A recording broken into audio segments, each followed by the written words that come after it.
Probably because I know nothing about art, but because I'm a historian, and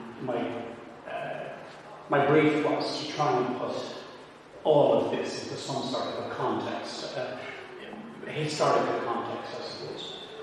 And in a way that was easy, because we all have 2 or 3 meals a day. We've been doing that since we were born, so food and food production, even though it's in the background, it's something we take for granted, but it's very much part of our lives. And the other thing that struck me about what makes it easy in one sense is that we're all close enough to the land, and certainly in Ireland anyway. I farmed for a while before I became a historian, and obviously my father, my grandfather, and my mother, they all farmed.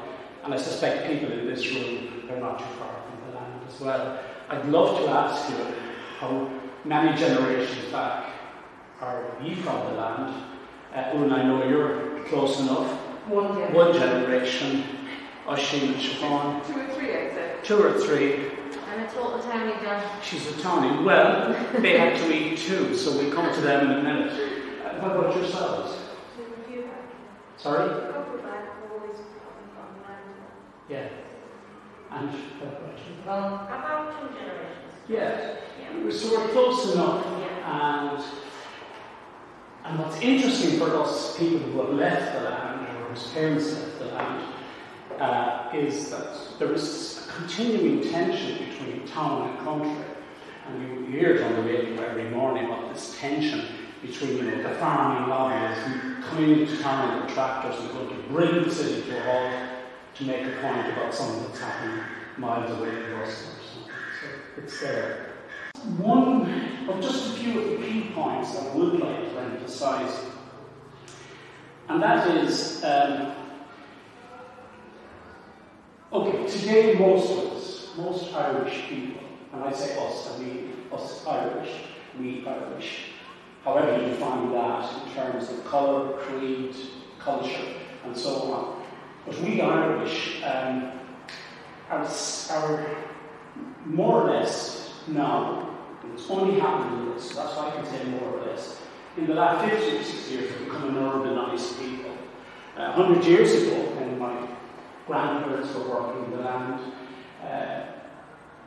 that was something they did in common with about 80% of the Irish population. Ireland was one of the least urban of, Ireland was one of the least urban of European cities. Places like England, by 1850, most English people lived not just in an urban context, but in the city context. And that's only something that's happened relatively recently in Ireland. When I was learning my school geography, I was told 60 to 80% of Irish people are working and living on the land. But as I was growing up in the 1950s and 60s, I could see that that was all changing. Now, about 10% of the population live in farm contexts. Now, that's different from living in the countryside, because most people who live in the countryside are actually working in the town, thriving in that, I would say. But of those who live on farms, roughly about 5% of people who are earning a living earned on the land. And that's an extraordinary transformation, just in my lifetime. But moving on a little bit and away from the possibilities of politics, but it's only hinted at, and I don't think, we can actually take this as Owen has explained, the frustration of the farm wife who wants her husband to tidy up the yard. And, it could be as much comment on that as it is about the ozone layer. I tried to summarise in my rough guide, as I say, a brief history of going to and coming from the market in Limerick. Corn market, potato market, swine market, cabbage market lane, hay market. And I say that's not an attempt at definitiveness. There's a street called White Wine Street. Now, I'm not so sure about that. It may well be a corruption of an earlier form.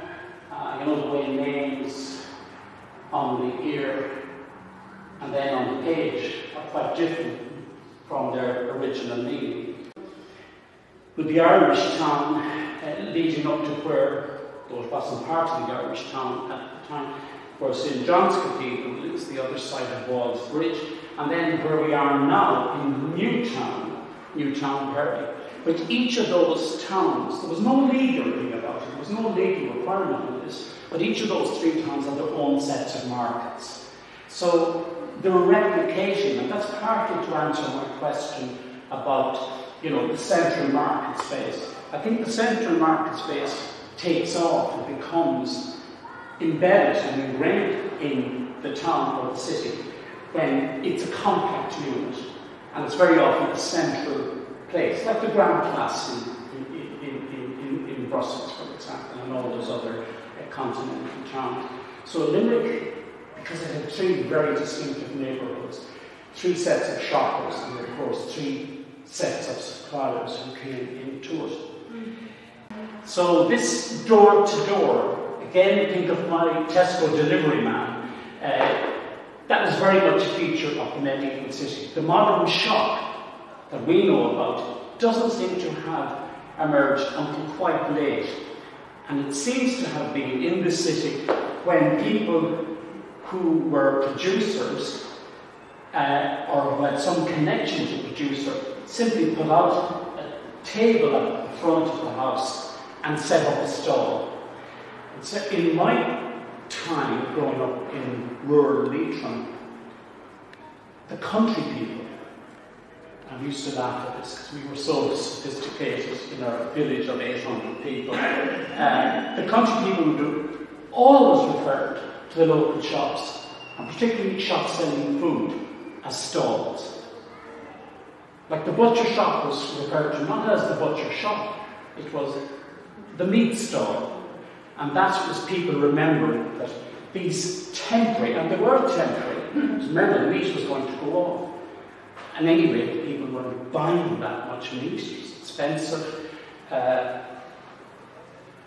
So, little stalls, the tables, you can see then how the table would retreat into the front room, and what was a front living room part, I don't mean a sitting room, I mean a room for living in. That then, for a day or two, or an hour or two a week, became a shop. The first purpose-built shop, as opposed to a converted premises, is quite recent, and this is an important point, I think. It's the recentest, things that we think must have been there for hundreds of years, probably weren't. But the very first architecturally designed shop was commissioned by a family called Egan. The Egans had started selling food by hawking it from door to door and little stalls on the street. But they built up their business and eventually could buy 3 adjacent houses in Patrick Street. They were demolished. They got a local firm of architects called Fogarty to design what must have been quite a sight to behold at the time, what we now know as Ormston's. Yeah. Ormston's is a purpose-built business premises, and that's built in the late 1860s, so that's very recent. First time I bought groceries online was down at my sister's house in Wexford, and I rang the local Spar and I gave the order over the phone.